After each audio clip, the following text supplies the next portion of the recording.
Le grand enjeu, c'est d'arriver à ce que les humains habitent cette planète sans en détruire les équilibres. Donc ça se traduit par, un, le dérèglement du climat, et deux, la disparition des espèces à une vitesse effrénée. Le dérèglement du climat, aujourd'hui on est déjà en gros à plus 1 degré par rapport à l'ère pré-industrielle. Un certain nombre d'études scientifiques et le GIEC disent que si on atteint 2 degrés, on va passer ce qu'ils appellent des points de bascule, des tipping points en anglais, qui pourraient créer des phénomènes d'emballement qui nous entraînent à une vitesse bien plus rapide et sans qu'on soit forcément capable de faire quoi que ce soit vers plus 3, plus 4, plus 5, plus 6. Et là, les dernières prévisions des scientifiques français qui vont alimenter le prochain rapport du GIEC, c'est si on suit la trajectoire actuelle, on arriverait à plus 7 en 2100. Et ils disent même, ce qui est plus inquiétant, que quoi qu'on fasse, même si on arrêtait d'émettre aujourd'hui des gaz à effet de serre, on arrivera à plus 2 en 2040. Ce qui veut dire qu'il y a de très fortes chances pour qu'il soit déjà trop tard pour limiter le réchauffement dans le cadre de ce que l'accord de Paris prévoit, et qu'on soit obligé non seulement donc, de réduire drastiquement nos émissions, mais de se préparer à un certain nombre de chocs qui vont déstabiliser la planète, son climat, et donc des régions entières dans les années qui viennent. Pour se donner une petite idée de ce que ça pourrait être, aujourd'hui il y a beaucoup de scientifiques qui disent que pour chaque degré d'augmentation de la température, on perd 10% de rendement agricole. Donc plus 5 degrés, ça fait moins 50% de rendement agricole, plus 7, ça ferait moins 70. Donc on imagine bien qu'on ne va pas pouvoir nourrir tout le monde comme ça. On imagine aussi que à partir de plus 5 degrés, ça c'est un certain nombre de projections qui ont été faites pareil dans des études, l'Amazonie deviendrait une savane. Ce qui veut dire que tous les peuples et toutes les espèces vivantes dont la forêt amazonienne est l'habitat disparaissent. Ça veut dire aussi qu'il y a des régions entières du monde où il fait plus de 50 degrés pendant des mois et des mois. Donc que ces régions deviennent peu ou prou inhabitables parce que les climatisés type Qatar demanderaient une quantité d'énergie considérable et puis créeraient une forme de cercle vicieux, puisque plus on climatise, plus on utilise d'énergie, plus on va aussi créer des îlots de chaleur, puisque le principe de la climatisation, c'est d'aller chercher de l'air chaud, par exemple dans les bâtiments, et de le rejeter dehors. Donc dans un air qui est déjà à 50 degrés, on imagine bien que c'est pas envisageable. Et puis les gaz réfrigérants, qui sont là pour climatiser et refroidir, s'ils ne sont pas correctement recyclés, on va pouvoir réchauffer entre 1000 et 7000 fois plus important que le CO2. Donc si ces régions deviennent inhabitables à cause de la chaleur et parce que les climatisés deviennent complètement fous, ça veut dire que les personnes qui habitent là sont soit condamnées à mourir, pour certaines, soit à migrer, et l'ONU prévoit aujourd'hui qu'on pourrait aller jusqu'à 1 milliard de personnes qui migrent dans les décennies qui viennent, ce qui créerait des déstabilisations extraordinairement importantes dans plein de régions du monde. On peut là aussi imaginer, on ne sait jamais comment ça peut se passer, mais qu'un certain nombre d'États décident de fermer leurs frontières de façon militaire, que ça crée des conflits. Ça va poser des problèmes pour les ressources naturelles, notamment l'eau, et on sait bien que si pendant 3 jours on n'a pas d'eau, on risque de mourir là aussi. Bon, toute cette réalité du dérèglement climatique qui est catastrophique se télescope avec une autre dont je parlais, qui est la disparition des espèces. Les espèces disparaissent, je crois, 1000 fois plus vite que ce qu'elles devraient avoir comme rythme normal. La dernière fois qu'il y a autant d'espèces qui ont disparu aussi vite, c'était à l'époque des dinosaures. Et les scientifiques parlent désormais de 6e extinction de masse des espèces. On a perdu 60% des animaux vertébrés depuis 40 ans, 80% des insectes volants en Europe, 30% des oiseaux. Les insectes disparaissent 8 fois plus vite que les vertébrés. Or, on sait que si les insectes disparaissent, là dernièrement, je discutais avec un entomologiste au Kenya qui est spécialiste des fourmis, qui me disait si les fourmis disparaissent, toutes les autres formes de vie vont avoir du mal à subsister. Si les humains disparaissent, a priori les autres formes de vie seront assez contentes. Donc là aussi, on ne regarde pas parce que c'est très petit, mais ça peut avoir un impact considérable. On sait aussi que les insectes sont directement impliqués dans la pollinisation, qui nous permet d'avoir des rendements agricoles. Donc plus d'insectes, plus de rendements agricoles. Et les réponses qu'on trouve sont souvent assez inadaptées. Là aussi, dans le film que je suis en train de tourner, on discutait avec un spécialiste des abeilles qui nous disait les colonies d'abeilles donc, sont en train de s'effondrer, et la réponse qu'on trouve, c'est de mettre des ruches partout. Sauf que mettre des ruches partout, c'est une sorte d'abeille, c'est un peu comme si vous disiez bon, il n'y a plus d'oiseaux des champs, il n'y a plus de merles, il n'y a plus d'hirondelles, il n'y a plus de rouge-gorge, donc on va mettre des poulaillers partout. Bon, évidemment, on n'aurait pas l'idée de faire ça, mais avec les abeilles, c'est exactement ce qu'on fait, alors qu'on aurait besoin, au contraire, d'avoir une diversité beaucoup plus importante de plantes qui attirent les abeilles sauvages. Il y a plus de 20 000 espèces d'abeilles dans le monde, et on a tendance à mettre une seule sorte d'abeilles qui vont aller chercher toutes les ressources de pollen qui seraient utilisées par les abeilles sauvages, donc qui participent en plus à les faire disparaître. Bon, ben ça, résoudre ça, ce problème, enfin ce double problème qui est en fait un problème écologique au sens large du terme, et qui est notre insertion en tant qu'être humain sur cette planète, pour moi, c'est l'enjeu numéro 1 du XXIe siècle.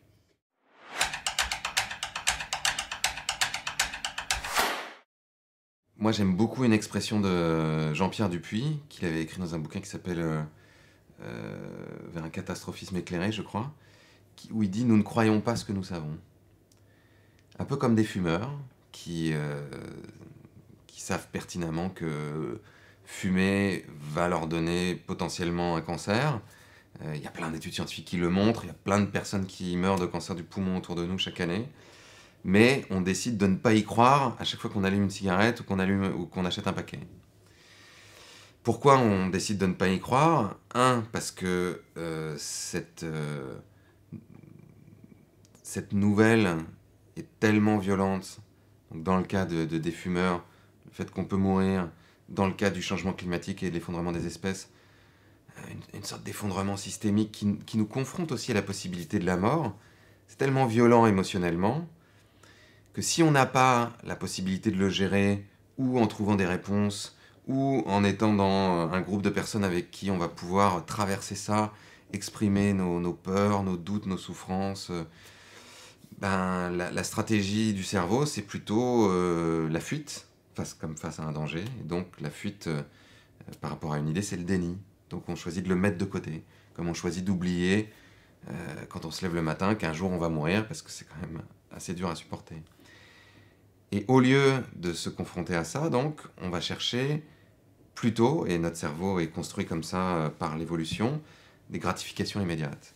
Et ces gratifications immédiates, donc, qui vont nous permettre de sécréter un peu de dopamine, un peu d'adrénaline, un peu de sérotonine, on va les trouver dans des petits plaisirs comme la consommation, aller acheter un truc, comme aller faire des vacances à l'autre bout du monde et prendre l'avion, manger quelque chose qui nous fait plaisir, même si c'est un gros burger et qu'on sait que ça a un impact négatif. Et donc, cette double contrainte, c'est-à-dire le fait d'être dans le déni et de rechercher des gratifications immédiates, nous conduit à ne pas croire ce que nous savons et donc à vivre comme si ce que nous savons n'existait pas. Et ça se traduit dans notre vie personnelle, mais ça se traduit aussi dans le monde politique et économique. Et parfois, ça se traduit de façon agressive. C'est-à-dire qu'on sait, par exemple, désormais, que les responsables américains savaient, depuis la fin des années 70, que le changement climatique était dû à des causes anthropiques, que potentiellement on arriverait à au moins plus 4 degrés en 2100. Les scientifiques d'Exxon avaient même prédit en 1982 qu'en 2019, on serait à 415 parties par million et à plus 1 degré de réchauffement. C'est exactement là où on en est. Et d'ailleurs, quand ils ont été auditionnés par le Congrès, là, par Alexandria Ocasio-Cortez, l'un des deux scientifiques d'Exxon disait avec humour « Nous étions des très bons scientifiques. » Et effectivement, c'est vrai. Et quand Exxon s'est rendu compte de ça, ils ont dépensé des milliards pour semer le doute dans la société, pour produire des études contradictoires, pour diffuser des messages à travers les médias, pour acheter un certain nombre de politiques et faire en sorte que on empêche des régulations et des lois d'être promulguées pour agir de façon radicale face à ce danger du changement climatique. Donc dans cette connivence entre les responsables politiques, les milieux industriels et particulièrement des énergies fossiles qui étaient directement impliqués dans les causes du réchauffement climatique, petit à petit, on en est arrivé là où on est aujourd'hui, c'est-à-dire en ayant dépassé déjà un certain nombre de seuils et en étant confronté à une situation qui est sans doute un des défis les plus importants de l'humanité.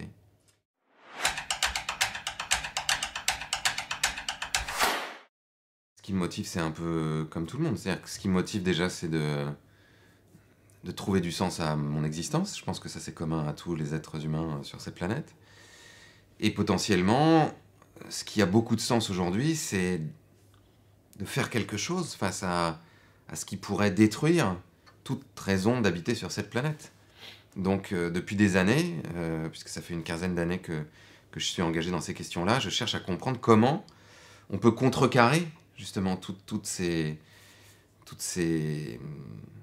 obstacles qui nous empêchent d'agir de façon collective et de façon assez radicale. Donc, le gros de mon travail consiste à essayer de construire des récits qui soient susceptibles de réveiller en nous à la fois le sens de la vie, à la fois un désir d'avenir, pour paraphraser Ségolène Royal, même si je ne partage pas toutes ses idées, et de nous embarquer collectivement. C'est Harari qui dit ça, l'auteur de Sapiens et d'Homo Deus, que finalement ce qui fait que les êtres humains ont pu prendre le dessus sur toutes les autres espèces, c'est leur capacité de s'organiser à des millions, voire à des milliards, et d'embarquer des millions ou des milliards d'individus dans une quête commune, et que le moyen d'y parvenir, ce sont les récits. Que les récits, les histoires, c'est ce que les êtres humains utilisent pour appréhender le réel et pour le retranscrire, et donc pour le partager et créer des communautés. Créer des communautés, mais aussi des systèmes politiques, des systèmes religieux, bon bref. Et il me semble que là, en 2020, on manque cruellement d'un véritable récit de l'avenir qui nous embarque et qui nous donne envie de le construire. On ne voit pas vraiment de récit de l'avenir chez les politiques, on n'en voit pas vraiment chez les entrepreneurs, on n'en voit pas beaucoup chez les artistes, où on voit beaucoup de récits dystopiques. Donc quand on a fait le film Demain avec Mélanie Laurent, par exemple, on a voulu aller rencontrer des gens qui étaient dans une forme d'expérimentation nouvelle, donc qui, à la fois à leur échelle, essayaient de donner un autre sens à leur existence. Parfois ont changé de boulot, ont arrêté d'être juriste international pour faire de la permaculture, qui ont arrêté d'être banquier pour faire de l'agriculture urbaine à Détroit, qui ont arrêté de travailler dans des entreprises multinationales pour créer des entreprises locales et indépendantes qui avaient un impact social fort, etc., etc. Et de mettre bout à bout ces expérimentations pour voir si justement ça dresse un récit de l'avenir qui soit différent. Et donc j'essaie de le faire effectivement à travers des films, à travers des livres, à travers un magazine, à travers ce qu'on appelle maintenant des influenceurs, enfin des campagnes sur Internet, en embarquant d'autres artistes justement qui, eux, incarnent quelque chose qui est capable d'inspirer les jeunes ou d'inspirer les vieux, pour certains. Puisqu'on voit qu'il y a des failles de génération, là. Quand j'ai essayé de me montrer Marion Cotillard à mes enfants, ils disaient ah, c'est qui ça? Puis tout d'un coup, on leur montre des youtubeurs, McFly et Carlito, que toute une partie de la population ne connaît pas. Tout d'un coup, c'est oh, tu connais McFly et Carlito? Donc on se dit waouh, il y a des cultures qui cohabitent en 2020 de façon assez étanche. Donc comment on met tous ces gens ensemble pour porter un message collectif et dire voilà, c'est dans cette direction-là qu'on veut aller. Et parallèlement, une autre partie de mon travail, c'est de voir comment on est capable de s'organiser collectivement. À la fois de définir des stratégies, c'est ce que j'explique beaucoup dans mon dernier bouquin qui s'appelle Le petit manuel de résistance contemporaine. On a besoin de stratégie. De se dire, ok, il y a un objectif, comment on le décline en un certain nombre d'étapes, de petites victoires atteignables, et comment est-ce qu'on s'organise comme groupe humain, à la fois là où on vit dans notre ville, à la fois dans nos entreprises, à la fois à l'échelle de territoires qui peuvent aller de régions à des États, à des supra-États comme l'Union européenne ou l'ONU, si on parle de la planète, pour mettre ces stratégies en œuvre. Et j'ai un ami qui dit régulièrement, d'une certaine manière, le défi du 21e siècle, c'est pas le changement climatique, la disparition des espèces, la crise économique ou la faim dans le monde, c'est notre capacité à créer des organisations qui pourront résoudre tous ces problèmes. Donc le défi du 21e siècle, c'est l'intelligence collective. Si on replace l'intelligence collective dans le cadre d'un État-nation, par exemple, c'est la démocratie.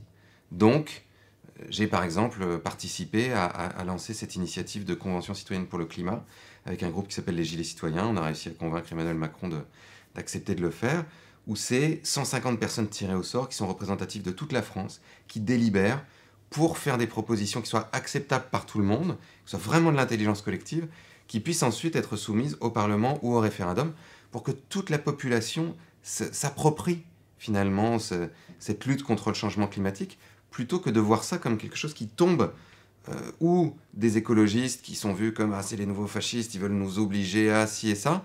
Non. Comment est-ce qu'on peut comprendre ensemble l'enjeu pour décider ensemble de faire quelque chose, et pas non plus quelque chose qui tombe des politiques, où là aussi on va se dire « Ah bah, il veut m'augmenter le prix de l'essence, il veut m'empêcher de prendre ma voiture, il veut m'empêcher de manger de la viande ». On n'en est pas là. On en est à trouver les modalités qui nous permettront ensemble de continuer à vivre sur cette planète dans les siècles et les millénaires qui viennent.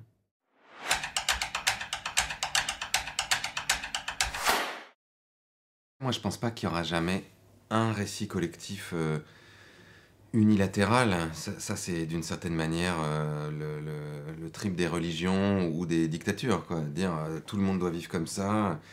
Je pense que ce sont des grandes directions. Aujourd'hui, par exemple, ce qu'on pourrait appeler le capitalisme, le libéralisme, le dogme de la croissance, c'est une grande direction qu'une bonne partie de l'humanité a décidé d'emprunter en trouvant des modalités différentes dans un certain nombre de territoires en fonction de leur héritage culturel, bon, même si ça a une tendance à uniformiser et à laminer un peu tout ça. Donc pour moi, c'est plus une bataille culturelle qu'on a besoin de mener, qui va émerger effectivement de tout un tas de petits récits qui vont changer la conscience collective.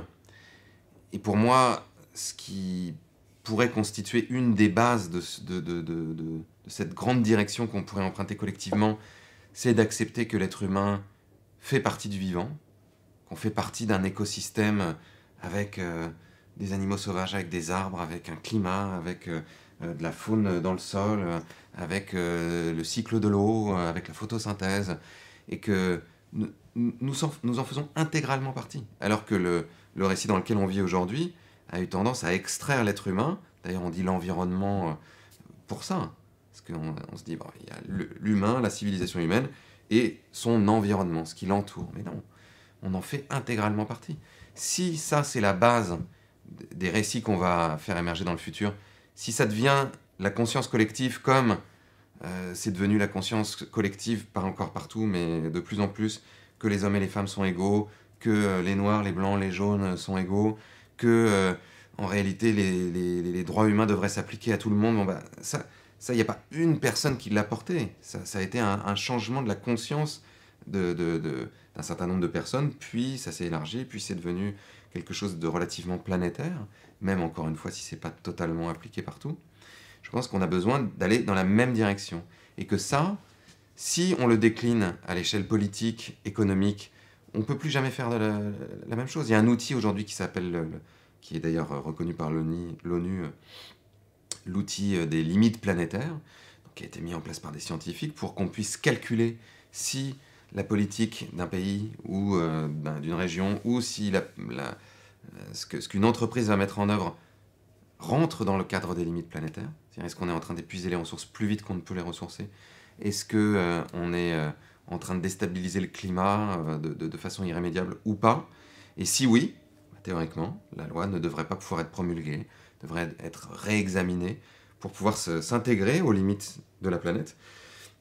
Et c'est pareil sur une stratégie d'entreprise. Donc ça me paraît être une direction qu'on a vraiment besoin de creuser, mais qui nous demande de réinventer notre économie, qui nous demande de devenir aussi des chercheurs, c'est-à-dire de comprendre le vivant beaucoup plus, et de comprendre comment on est en interaction, comment fonctionnent les sols, les forêts, les océans, le climat.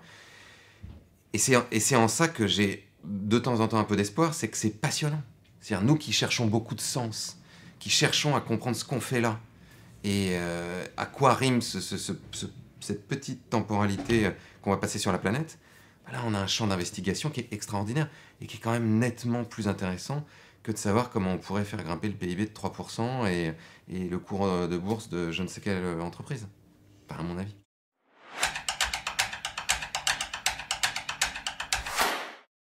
2 conseils de lecture, de choses que j'ai lues dernièrement, qui sont formidables. Dans la forêt de Jean Englund, qui est un roman, qui est, absolument exceptionnel justement parce que c'est l'histoire de 2 sœurs qui vivent dans la forêt avec, leurs parents et qui vivent l'effondrement, de la société, occidentale. On ne sait pas comment, on ne sait pas pourquoi, simplement elles perdent les éléments du confort habituel qui les obligent à vivre en contact étroit avec la nature et avec cette forêt qui les entoure à nouveau, et à réapprendre plein de choses et à se poser plein de questions. Et c'est beau, c'est hyper intelligent, c'est bouleversant, enfin donc lisez ça. Et Sur la piste animale de Baptiste Morisot, qui est un essai. Baptiste Morisot est un philosophe qui est un peu dans la lignée d'Escola, sur justement notre relation au sauvage, notre relation à la nature, et justement est-ce que on peut habiter cette planète avec le reste du vivant d'une autre façon. Et là aussi, passionnant, extrêmement beau, il écrit comme un dieu. Voilà, on connaît beaucoup Sylvain Tesson, mais il faut découvrir Baptiste Morisot, d'urgence.